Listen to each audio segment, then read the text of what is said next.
Kayong mga nasa Coast Guard, no? Grabe, hindi ba kayo nakapag-isip ng maayos kung ano yung kahihinatnan, kung ano yung magiging benepisyo sa lahat ng mga o consequences sa lahat ng mga ginagawa nyo? Pansarili lang eh.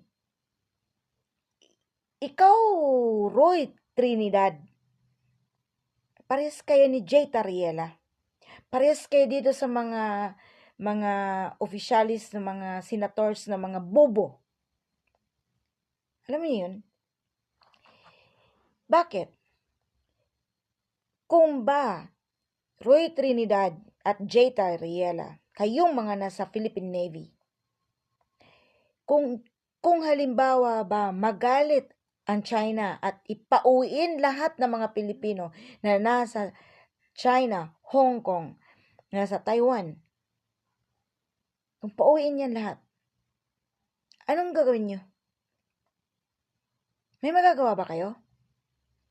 Sa tagal ng ginawa nyo sa China, sobra na, since si Bongbong Marcos nakikipag-allies, nakikipagkuntsabahan sa ginagawa ni Biden. Alam nyo, nagtitimpi lang yung China sa atin. Iniisip ng China na may mga Pilipino na naandun sa kanila na nakikita nila na naghahanap buhay ng matino, ng maayos. Wala man silang problema kung ang mga Chinese na nasa Pilipinas pauwiin sa kanilang country. Walang pakialam yan. Progresibo ang bansa nila ikumpara sa bansa natin. Paano yung mga investors natin, yung mga produkto natin na ini-export sa China? Yun nga, yung coil na pinapadala dun sa China na may mga seaman na ni-rescue kasi lumubog. Yan ang gagawin nyo? Imbis nga magpasalamat kayo, tumahimik kayo. Nagsalita ka pa. Grabe ka.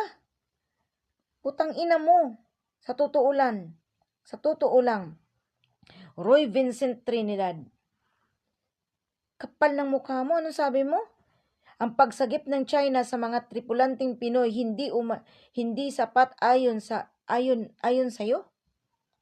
Hindi umano mabubura ang masamang imahe sa China sa kabila ng ginawa nilang pagsagip sa mga tripulanting Pinoy mula sa isang lumubog na barko sa West Philippine Sea.